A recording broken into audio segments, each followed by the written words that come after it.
Hemos visto hasta acá la expresión más cruda de la dictadura militar.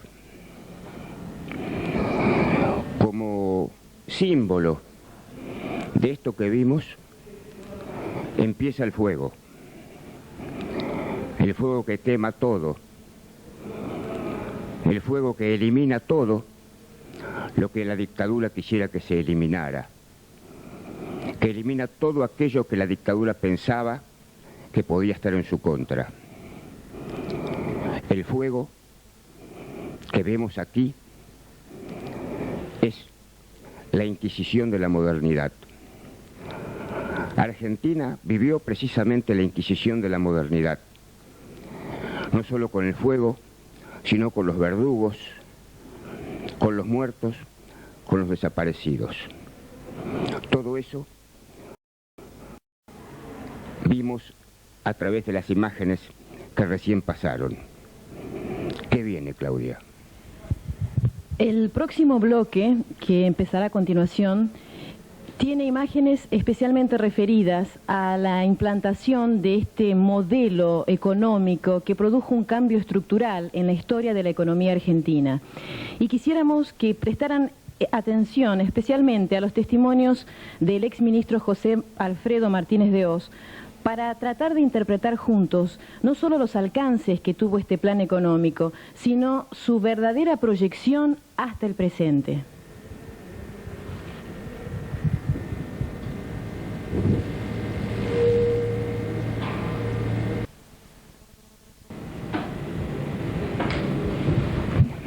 Los planes de la dictadura no eran solo matar, torturar, hacer desaparecer opositores.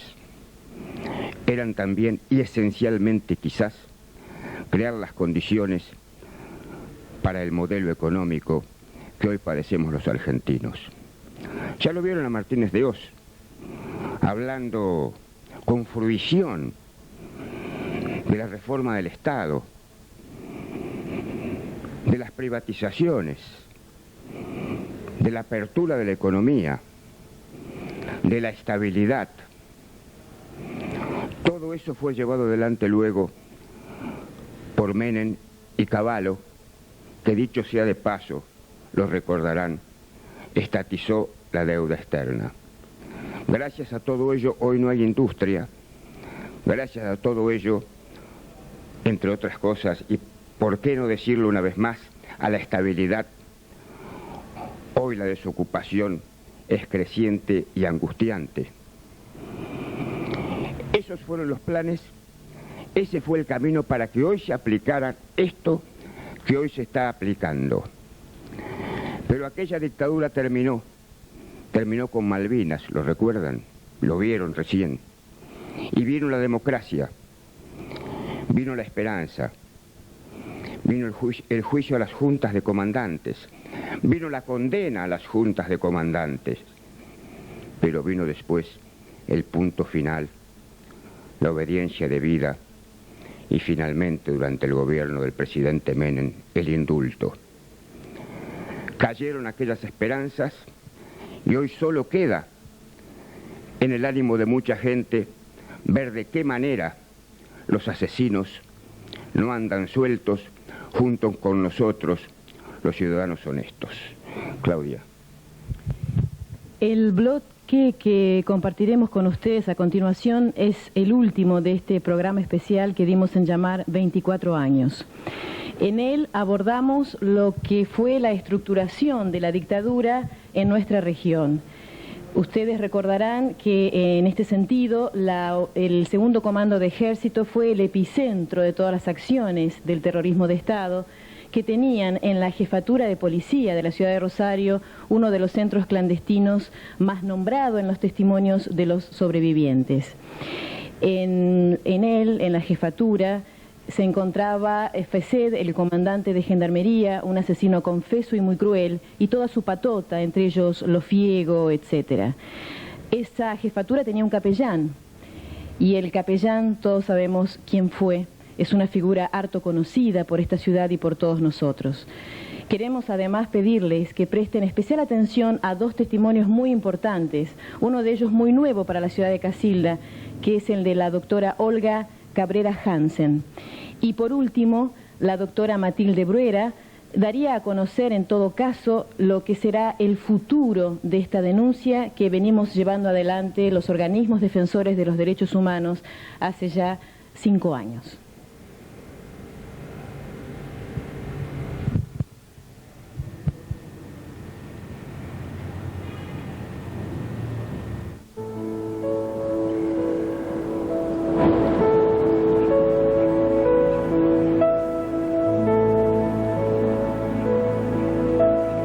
Durante la dictadura militar fueron detectados por la justicia 341 centros clandestinos de detención en todo el país, los cuales figuran en el Nunca Más, informe final de la Comisión Nacional de Desaparición de Personas. Rosario pertenecía a la subzona 21 y en esta se reconocieron la Calamita, la Fábrica Militar de Armas Domingo Mateu, la Quinta de Funes y la Jefatura de Policía, donde funcionaba el denominado Servicio de Informaciones, cuyo centro clandestino de detención, conocido como La Favela, figura en el Nunca Más con el número 256 y estaba ubicado en el subsuelo del edificio sobre la ochava de San Lorenzo y Dorrego. En ese lugar, cientos de argentinos fueron secuestrados, torturados, violados y desaparecidos.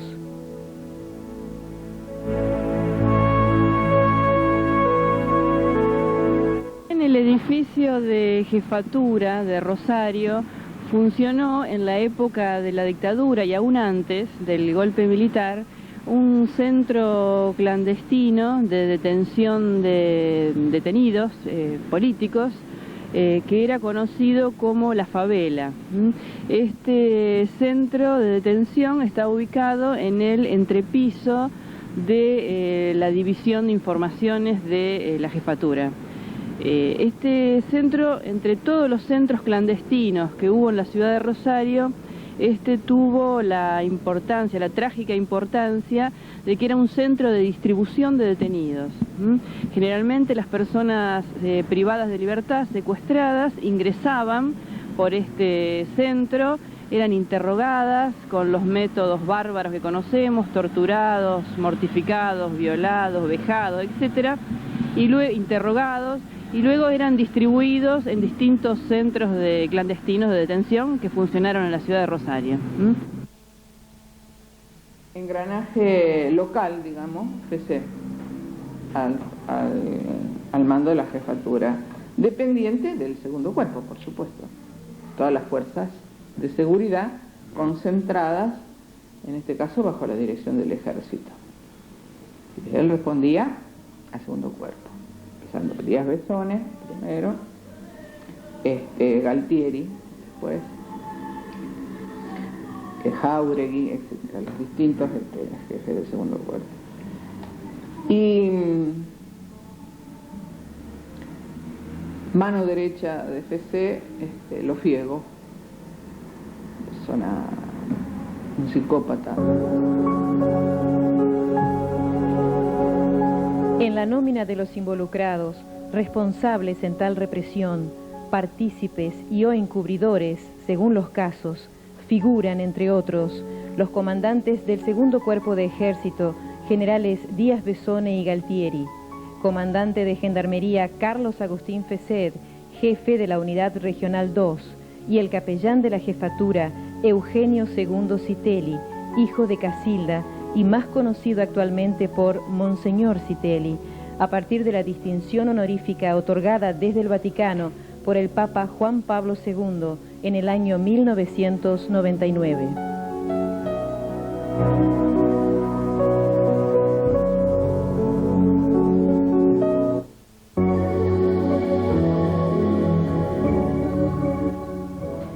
En los tribunales federales de Rosario descansa el expediente 47.913, caratulado Fesed Agustín y otros, privación ilegítima de la libertad, homicidios, violaciones y torturas, verdadero mapa de la represión desatada en el sur de la provincia de Santa Fe.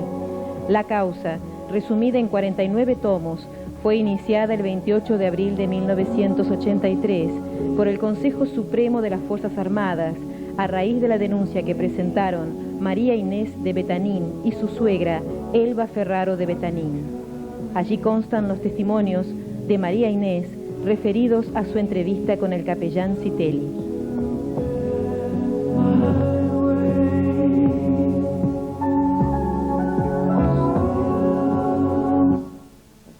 Ni jamás ningún sacerdote se acercó. Y había gente muy católica. Yo he visto, bueno, después separadas mujeres de hombres. Yo estaba con las mujeres, las muchachas que venían embarazadas, que tenían sus hijos. He visto bautizarlos por las compañeras. A Cristina Betanín, la hija de María Inés Luchetti y de Leonardo Betanín, que nació el 18 de enero del 77, después de la muerte del padre. La bautizó la abuela, la madre, en una ceremonia que entre nosotras, ¿no es cierto? Porque era imposible que se acercara un cura.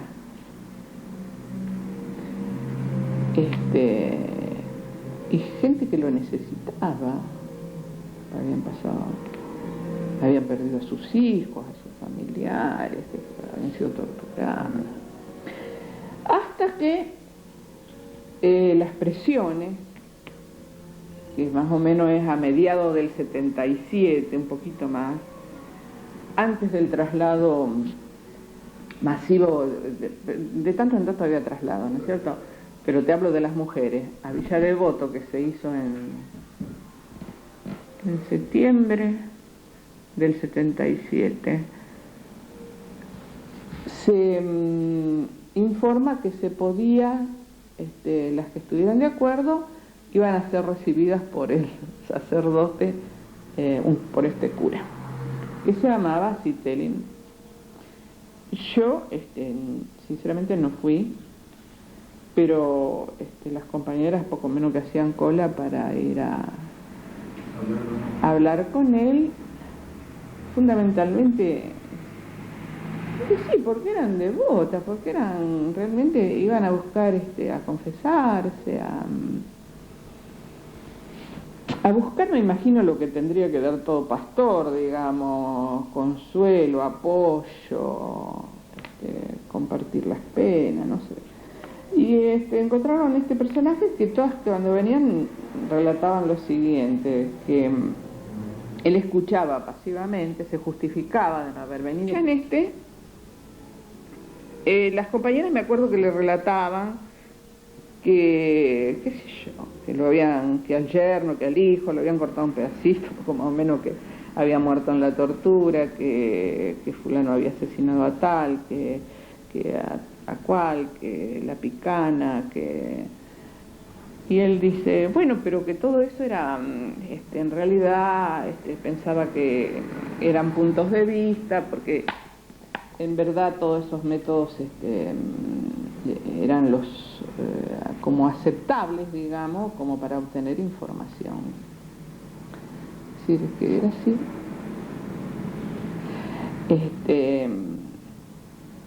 Viste, como quien dice, pobre ha habido siempre, viste, cosas así, pero una cosa natural como métodos aceptables para lograr información. Y que de todas maneras, para lo único que él, eso me acuerdo patente, porque se lo planteó Juani Ferraro de Betanín, que tenía, en aquel entonces tendría 53 años la Juani. Y cuando contó que habían sido violadas, que esto, que lo otro, entonces ahí sí, ahí reaccionó. Y dice, no me diga, dice, sí, pues votaron, te digo la mayoría, pero era, entre otras cosas, violadas porque eran como perversos, vos no te podés concebir lo que era, parecía el infierno, pero total, ¿viste? Una cosa, las furias desatadas. Entonces, Dice, no, dice, eso sí, realmente es reprobable porque es contra la moral, dijo. Gente como él debe ser señalada, debe ser denunciada, como los Fiego, como todos los torturadores, porque son engranajes nefastos que fue de esa época, pero...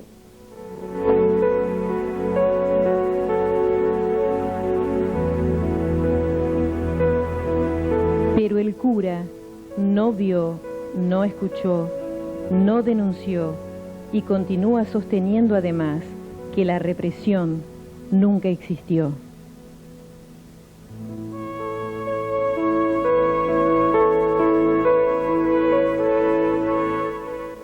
¿Qué pensaba la iglesia de todos esos detenidos? ¿Qué pensaban ustedes de toda esa gente que iba a parar allí? Francisco, está en un momento muy duro del país. Usted ha leído las proclamas de la subversión, usted las ha leído, las ha escuchado. Usted sabe que la sociedad en ese momento estaba reclamando seriamente por toda la proposición que hacía de una patria socialista, ¿no es cierto?, combativa, tipo Cuba o tipo, ¿no es cierto?, de rusa. Yeah. Muertos, policías muertos, digamos, de atentados terroristas y subversivos. ¿Usted cree que esa situación dentro de la policía no incidía para la reacción de la gente, para la reacción de la represión? Yo no justifico en absoluto las reacciones, pero me las explico. Me da vergüenza, como cristiana, como católica, me da vergüenza porque sé que el Evangelio es denuncia y porque Jesús lo asesinaron por denunciar y él no supo cumplir como el debido papel que le tocaba jugar en ese momento.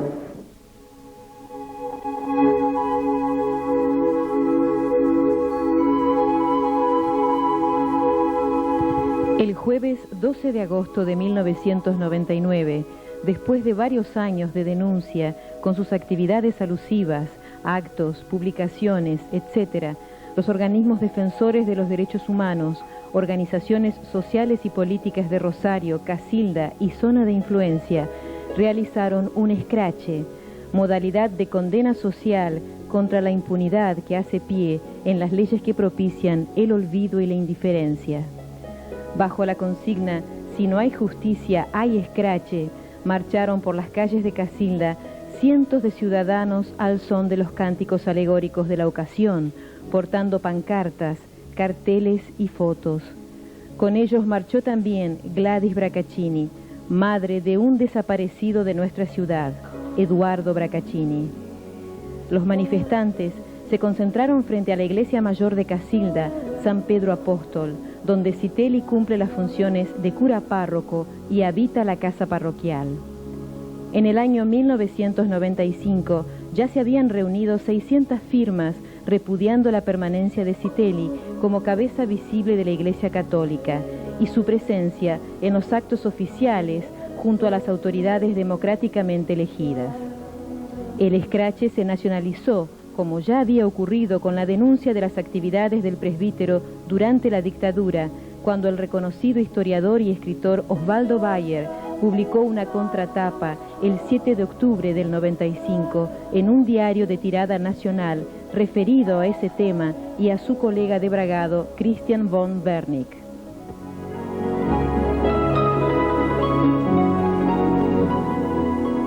Con fecha 23 de noviembre de 1999, el Consejo Municipal de Casilda, ante los reiterados reclamos formulados por los grupos defensores de los derechos humanos, quienes peticionaban un pronunciamiento de condena en contra del cura párroco Citelli, hizo pública finalmente la declaración número 46, votada unánimemente por los concejales presentes. En sus considerandos, manifestaba que repudiaba enérgicamente cualquier hecho condenable del que pudiera haber participado el cura párroco. Asimismo expresaba que la designación honorífica de Monseñor podría tratarse de una decisión poco feliz, pero potestad privativa de la Iglesia Católica, y en su parte resolutiva rechazaba todo discurso que aún en nuestros tiempos intentara justificar la violencia y la fuerza como arbitrios válidos para determinados fines. Actualmente Eugenio Citelli sigue manteniendo su calidad de párroco en la iglesia San Pedro Apóstol, amparado en la impunidad que todavía sigue alcanzando a los responsables de la hoja más negra y trágica de nuestra historia contemporánea.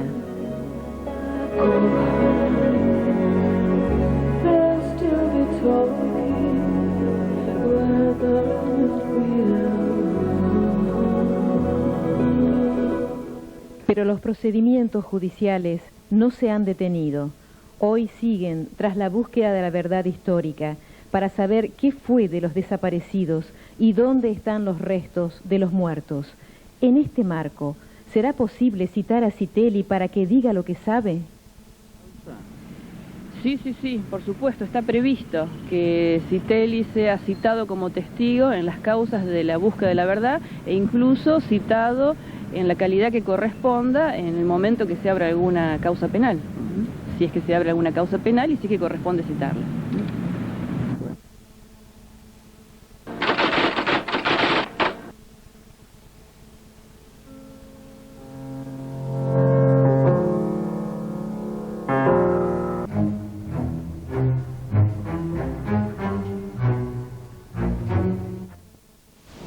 Casilda en estos momentos, a partir de la publicación en el diario, está haciendo noticia a nivel nacional con referencia a esto del reclamo ético que hacen sus vecinos justamente por la presencia de alguien que sirvió, que justificó la peor dictadura que asoló el país y que lo justificó desde una supuesta institución espiritual. Y digo supuesta entidad espiritual porque la historia política de 185 años de vida que tiene este país de 1810 en adelante, de la jerarquía de la Iglesia Católica Argentina, salvo las honrosas excepciones de don Jaime de Nevares, de Miguel Esteban Gesaine, de Vicente Faustino Saspe y de Jorge Novax, salvo esas excepciones, la jerarquía católica respondió exactamente de igual manera a lo que venía haciendo desde 1810 en adelante, es decir, siempre a favor de los proyectos económicos que concentraron la actividad económica en pocas manos y que para justificarlo necesitaban de una justificación espiritual. Esa justificación espiritual vino siempre desde la institución, desde la jerarquía católica. A partir de la década del 60 entonces se conformó lo que fue el Grupo Fidelidad. El Grupo Fidelidad era fidelidad a las órdenes, era fidelidad al poder. Bredici y Citelli formaron parte de ese Grupo Fidelidad. Los movimientos que tuvieron que ver con esta jerarquía católica se fueron reproduciendo especialmente en los años 60 y 70, luego del Concilio Vaticano II, cuando en el año 1967 15 sacerdotes por el Tercer Mundo, 15 obispos del Tercer Mundo, manifestaron, entre otras cosas, que el cristianismo no tenía absolutamente nada que ver con el capitalismo. Desde entonces, en la Iglesia argentina, se conformó lo que se llamó el Movimiento de Sacerdotes por el Tercer Mundo. Este Movimiento de Sacerdotes por el Tercer Mundo terminó siendo abroquelado, perseguido, y la primera víctima de lo que fue la dictadura a partir de la década del 70 fue justamente los integrantes del Movimiento de Sacerdotes por el Tercer Mundo.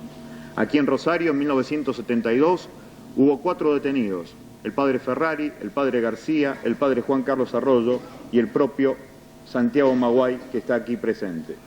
En la década del 60, allá por 1968, Santiago Maguay estaba en el Bajo Saladillo, en el sur de la ciudad de Rosario, haciendo a través de su pastoral que la gente tuviera agua, le llegara el agua potable, tuviera escuela, le llegara la luz eléctrica. Organizó una pastoral tal cual lo había hecho Cristo en su momento, es decir, desde las necesidades concretas de la gente. El reino se tiene que crecer y tiene que empezar a hacerse desde la tierra, tal cual lo había dicho el profeta Isaías en el siglo IX a.C. Maguay entendió eso. Por entonces, el arzobispo de Rosario, Guillermo Volati, entendió que esto era en contra de la gente y en contra del poder. Guillermo Volati entonces envió a 2 hombres para sacarlo a Maguay de allí, de su lugar del Bajo Saladillo. Los 2 hombres que envió fueron el padre Brediche, hoy obispo de Santa Rosa La Pampa, y el otro, Eugenio II Citelli, más conocido como el Gringo, aquí en la ciudad que lo vio nacer, a este señor que de cristiano tiene muy poco.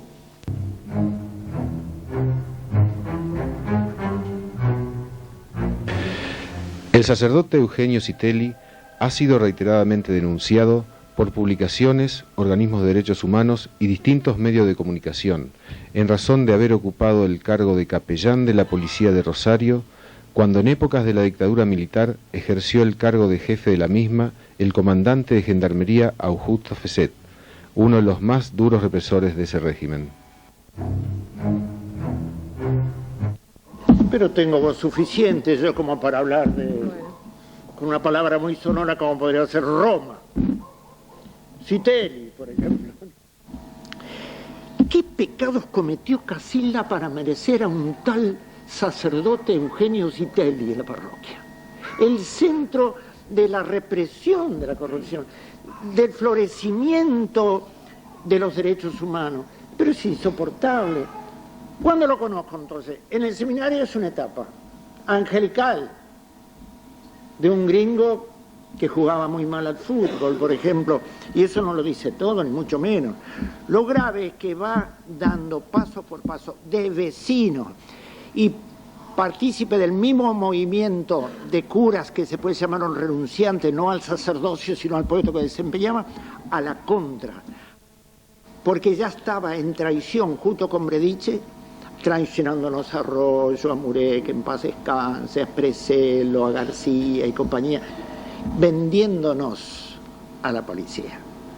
Junto con aquel hombre que también, Dios que es infinito en su perdón, pero que de sonso no tiene nada, y conmigo coincide seguramente que era lo más parecido a un hombre, Guillermo Volati,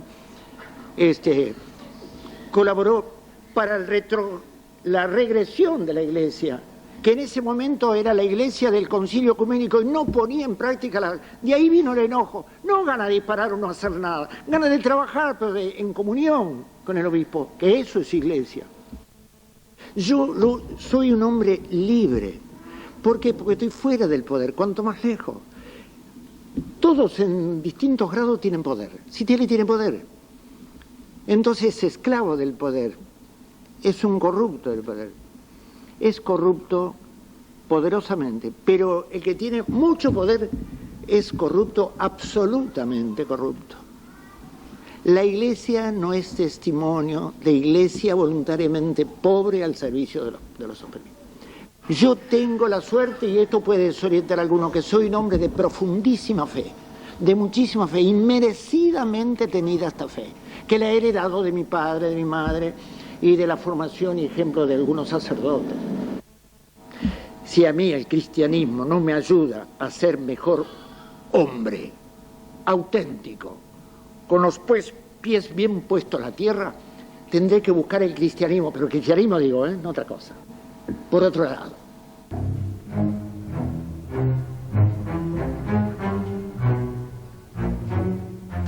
Nadie ignora lo que durante esos años tuvo lugar en dependencias especiales de la Jefatura de Rosario, tormentos, detenciones ilegales, desaparición de personas, muertos durante las sesiones de tortura, fueron algunas de las aberraciones reiteradamente denunciadas incluso por las propias víctimas que lograron sobrevivir.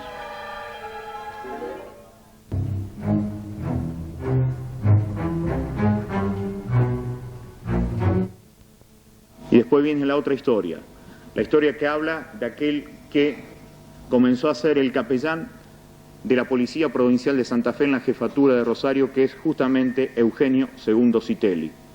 Como tal, trabajaba en uno de los tantos centros clandestinos de detención que figura en el armado de lo que fue el terrorismo de Estado. Se llamaba el Comando Subzona 21, que dependía directamente del Ejército y que tenía como principal funcionario al comandante de gendarmería Agustín Fesset, que había sido ya jefe de la Policía de Rosario entre los años 1970 y 1973.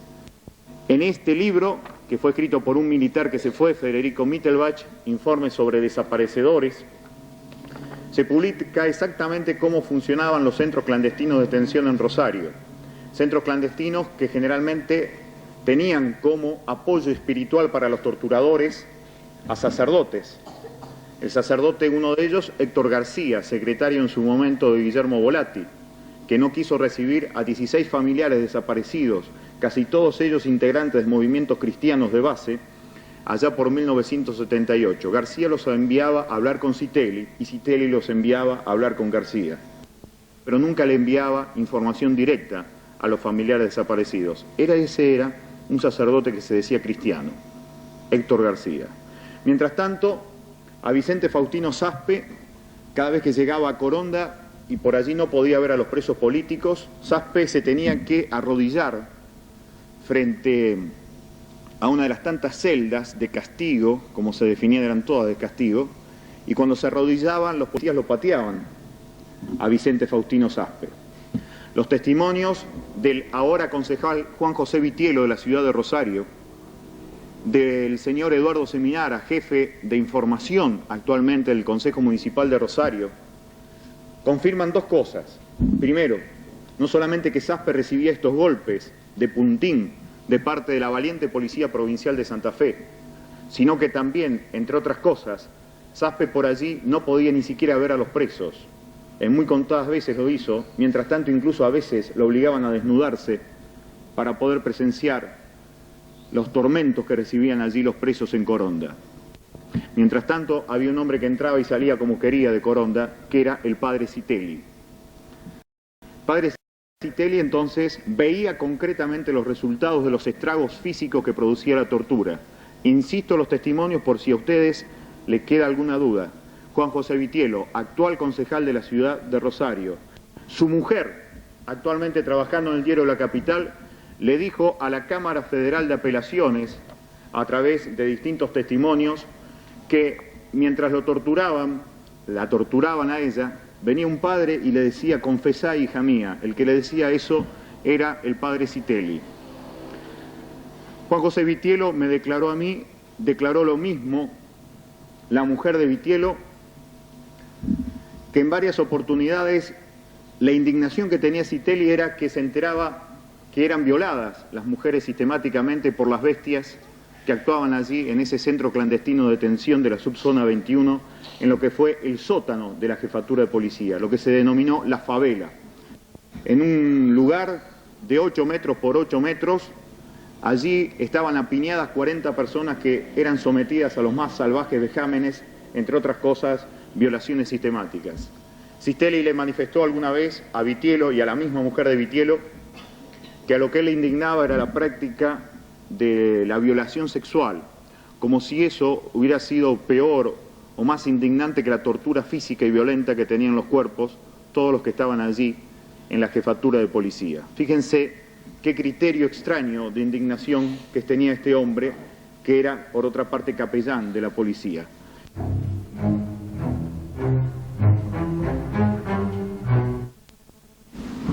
Llega por fin, me sacan de la celda, estábamos extenuados por mucha tortura y todo. Yo estuve en un campo de concentración, 12 días en Funes, encapuchado siempre, sin comer, por caminos de tierra, después me llevan en auto, no sé, pensando que alguno lo podía seguir. Y aparezco en el 121 y estuve 1 mes y medio atado de noche y de día a la cama. En ese ínterim me hace consejo de guerra. Me dictan 15 años de reclusión. Podríamos vislumbrar algunos lúcidos de que no íbamos a estar tanto porque no se podía mantener esa tesitura de los militares genocidas. No se olviden que yo estoy hablando de 1978. 78. Mientras yo esperaba contra la pared, que apenas me podía tener, y con la esposa, a 3 metros estaba Citelli con Cuchidonchi. ¿Saben quién es Cuchidonchi? Fue el director de la cárcel de Coronda más cruel de la historia, pero con cara de bueno, cual nipón en las películas de guerra de la Segunda Guerra Mundial, que cuando salía el visitante, queriéndolo complacer, tocaba un timbre y lo liquidaba. Así era. Fumando, tomando café, los dos, Citelli y el director. Por fin me hace pasar Citelli. Eran dos pares. ¿Qué tal como estar? Más que eso no puede hacer. Mirarlo seriamente y decirle, ¿y qué te parece? Dice, yo estaba de paso por acá. Yo estaba de paso. ¿Y cómo anda? ¿Qué te puedo decir? Insisto, muy mal. El Señor me asiste. Lo desprecié con la mirada todo lo que pude. No es lo menos que podía hacer.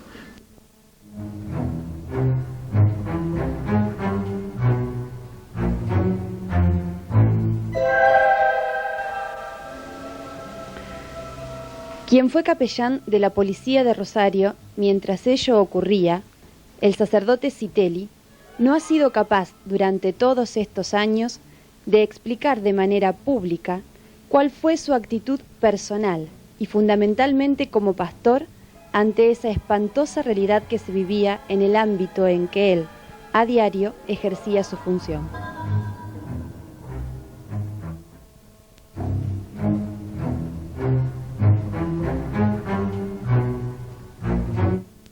Digo para los que tienen dudas, digo esto especialmente para los trabajadores de prensa, no para los viejos trabajadores de prensa que realmente no me interesa porque ellos han sido colaboradores de la dictadura con su silencio.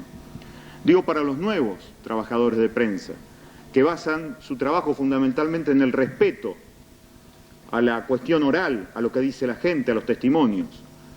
Digo para aquella gente que realmente le cree a la gente cuando la mira a los ojos. En los tribunales federales de Rosario, en la calle Entre Ríos, entre Urquiza y San Lorenzo, están los llamados digestos, que son tomos en donde están los testimonios de la gente que pasó por jefatura en aquellos años de oprobio, desde el 76 al 83. Y allí van a encontrar en repetidas veces el nombre de Eugenio II Citelli como justificador de las torturas y como asesor espiritual de los torturadores. Todos ellos están libres ahora, gracias a las leyes de obediencia debida y punto final. Pero además de eso, además de tener que bancarnos de esto que son resignaciones, la democracia, ¿por qué diablos hay que bancarse resignadamente que alguien se diga vocero de Dios en la tierra, representante del mismo en una ciudad, en medio de una zona totalmente asqueada con tanta mentira que se le ha hecho como es la zona sur de la provincia de Santa Fe? Esta es la declaración que dio un ex torturador, que se llama Bueno. Fíjense el nombre que tenía, ¿qué va a hacer? En esta declaración que tiene más de 60 páginas, él refiere concretamente las actividades que desarrollaban los que apoyaban espiritualmente esto, y por supuesto que está nombrado Citelli. Pero además de esto salió en la revista Caras y Caretas, allá por el año 83, nosotros lo mostramos por televisión aquí mismo en la ciudad de Casilda. Mostramos aquí mismo la denuncia que en el año 1985 hicieron los organismos de derechos humanos después del robo de tribunales en la ciudad de Rosario, en donde se lo mencionaba como colaborador. Pero no digo esto solamente para aportar a aquellos que piden pruebas como si hubieran estado en otro lado, o realmente representan a quienes representan a ser voceros del poder. Digo esto, insisto, para la gente de bien. Digo esto para la gente que realmente cree que el cristianismo es lo que es decir, la posibilidad ética de una vida mejor sobre la tierra. Y para esto, insisto, más allá de los testimonios, hay pruebas vivientes.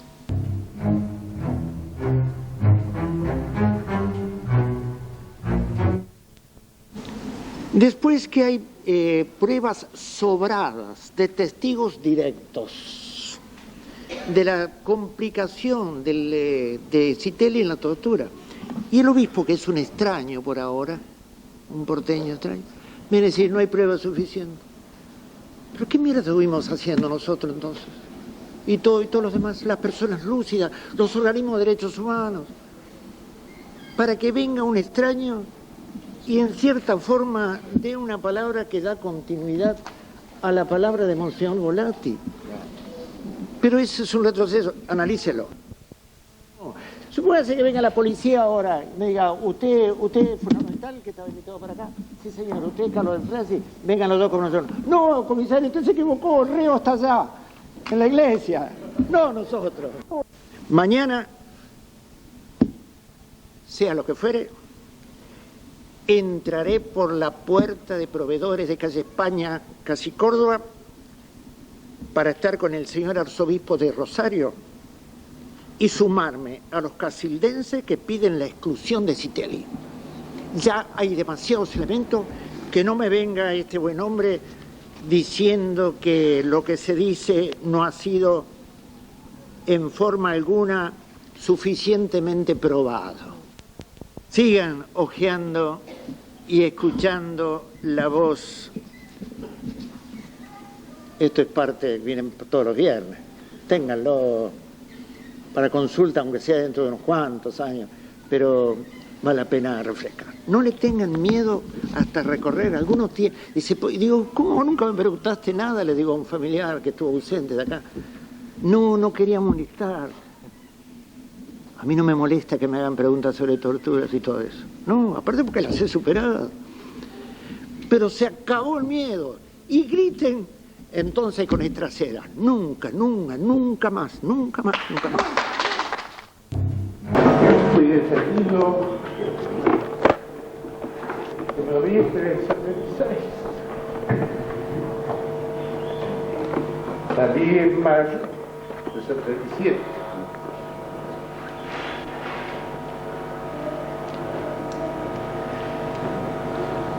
No fui torturado. Parece que estuve en la categoría de perejiles que se encuadraba en ese entonces. Y estuve hasta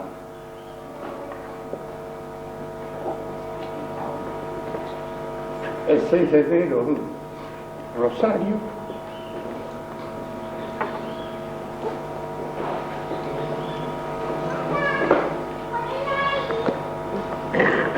El 6 de enero, como regalo de Reyes, lo concentraron una madrugada y lo trasladaron a Corona.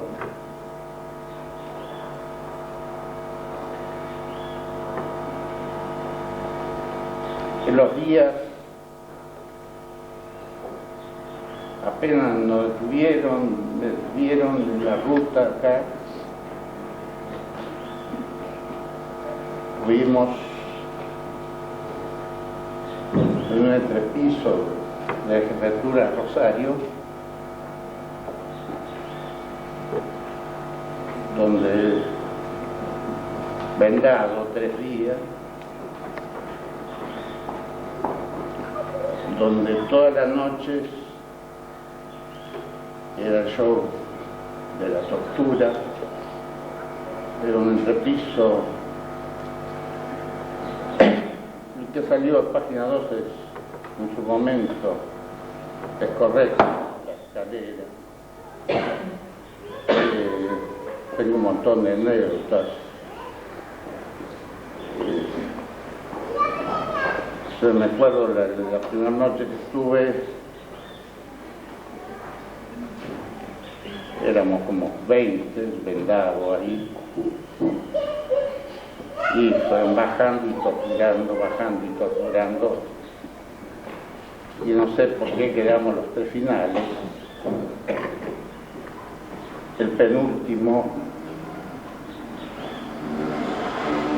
un chaqueño que después se lo denominó el Mataquito, porque era de origen indígena. Cuando lo llamaron, que era para la tortura, en vez de bajarse por la escalera, se tiró.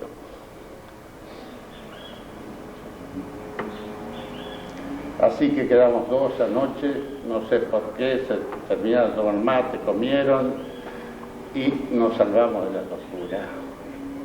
Quedamos 2, no sé quién era el otro, yo vendado.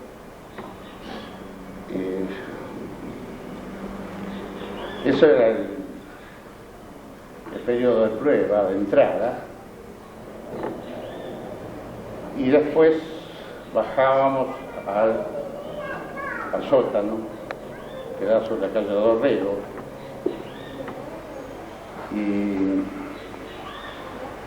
bueno, era un poco como la salvación, va a decir, llegaste al sótano, más o menos te salvaste, y ahí era, bueno, quiero relatar todo lo que los torturados, toda la miseria humana. Esto habrá sido 8 o 10 días que yo estaba, mi suegra, con militancia católica. Parece que en Casilda se había movido y había llegado a que llegar a la influencia de Citelli, que era el que podía tener para saber cuál era mi paradero.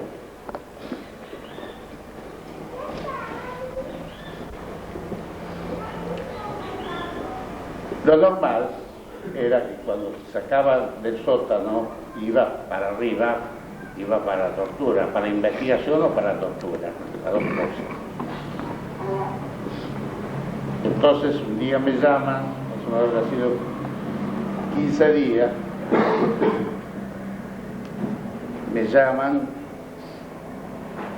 me vendan y me, bueno, tomé la escalera, los empujones, que llevaba yo por delante, pero llevaba. Yo pensé, bueno, hasta ahora me salvé, 15 días me salvé de tortura, hoy no me salvo, porque me llevaban para arriba vendado, de hecho, vendado y te encontraba una pared, la lleva por delante, y cuando llegué arriba, no sé si el primer piso, más o menos pienso que era el primer piso, me sacaron la venda y me dijeron, entra ahí. Entré y me encontré a este personaje llamado Padre Citelli, que yo ni lo conocía. Y me dijo, siéntese, hijo. Yo no me sentí muy hijo de él, pero me senté.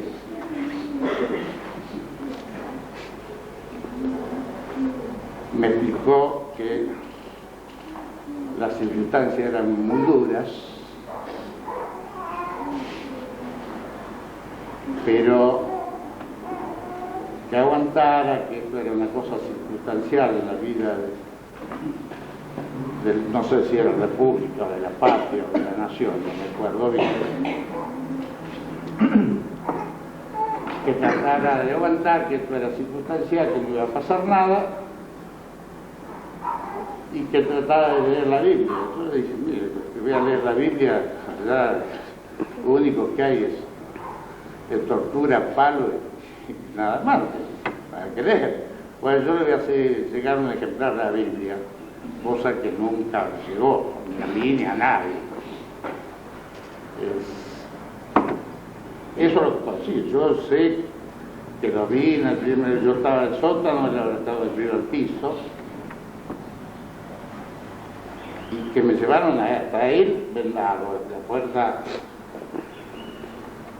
y me sacaron la venda, me dijeron entre ahí, yo no sé, yo pensé que era la tortura, pero no. Cuando me sacaba del sótano, o para investigarte, ya me sacaron otras veces, vuelvo a reiterar, un poco increíble, ¿no? Si bien estaba en la categoría perejil después descubrí, pero no fui torturado. Me pasaron la picana en el supuesto juez que me estaba juzgando una vez, que me juzgaron, y me pasaron la picana sin encenderla, te van a picanear, te van a reventar. He escuchado todas las torturas, es cierto. Y como la escuchaba yo, la tenía que escuchar Citelli, porque a juzgar por los escalones que yo subí, que bajé, era el mismo piso. Así que Citelli tiene que haberla escuchado y sabido. Eduardo, a los 22 años, era licenciado en Ciencias Políticas. Estaba haciendo segundo año en Ciencias Económicas y trabajaba en el Banco BIR. Militaba en la Juventud Peronista. Desgraciadamente fueron los más perseguidos. El 4 de julio de 1977, Eduardo fue detenido y sacado de su domicilio en presencia de 3 compañeras. Fue llevado a jefatura de policía y le dijeron a las chicas por averiguación. En aquel entonces la jefatura de Rosario estaba el jefe de policía Fecé, uno de los criminales más grandes del país. Como capellán de la jefatura estaba Eugenio Citelli. Como Citelli era de Casilda, yo traté de entrevistarlo porque pensé que a lo mejor, hablándolo a él, di con el paradero de Citelli, pude hablar con él, pero la entrevista fue muy breve y de pocas palabras. Me dijo, dice, yo voy a tratar de verlo, de hablarlo, pero no me pida que lo saque. Yo salí muy decepcionada. Me di cuenta de los chicos que estaban detenidos ahí, cuál era su fin. No fue así lo mismo cuando le entrevisté a Monseñor Gracelli. Lo entrevisté en Pujato, en su domicilio. Él me dijo, dice, su hijo hace pocos días que está detenido y tenga esperanza. Y me dijo, dice, ¿quiere que le diga la verdad? Tengo listas de desaparecidos y desaparecidos, dice. Colas de madre que vienen todos los días en Buenos Aires. Y pienso que de su hijo vamos a tener noticia porque pocos días. Lamentablemente no fue así. El 2 de agosto yo recibo una carta de Gracelli diciendo que todavía no tenía noticia de Eduardo. Y ya el 25 de julio de 1977 dan un comunicado donde dicen que habían sido abatidos 5 subversivos, entre ellos Eduardo, que habían sido abatidos. Y nosotros, para retirar el cadáver, nos dan un certificado muerte por enfermedad, que yo se los voy a mostrar para que vean cómo dice, muerto por enfermedad, firmado por el doctor Magui, por el doctor Miguel Magui, cuyo hijo fue candidato a gobernador de la provincia. Entonces, pienso que en aquel entonces había corruptos, militares, políticos y sacerdotes también, porque ¿quién colaboraba con la dictadura y torturaba? Para mí son todo lo mismo, torturadores, corruptos, porque si no estaban conformes lo que estaban haciendo en jefatura o en cualquier otro lado, que se hubieran hecho a un lado, que no hubieran sido cómplices. Yo quiero dejar bien aclarado a la sociedad que yo no estoy en contra de la Iglesia, no estoy en contra de los partidos políticos, no estoy en contra de la municipalidad, porque ahora me preguntan, ¿y ahora por qué? ¿Por qué puede hablar Macera y por qué puede hablar Silingo y por qué puede hablar otros? ¿Por qué la prensa le da tantos minutos a ellos que fueron unos torturadores, criminales, corruptos? Va una madre desaparecida, va una madre de Plaza de Mayo y le dan 1 minuto o 2. Entonces yo salgo a defender a mi hijo, porque es muy triste que en aquel entonces a nosotros nos decían por algo habrá sido, o que era un subversivo, que era un terrorista. Yo quiero que la gente sepa, nosotros callamos mucho tiempo, salen ellos a hablar, nosotros también salimos a hablar, pero que entienda la ciudad, que entienda la sociedad que esto no es política. Yo no estoy en contra de nadie, ni de la Iglesia ni de nadie. Yo quiero salir a decir la verdad.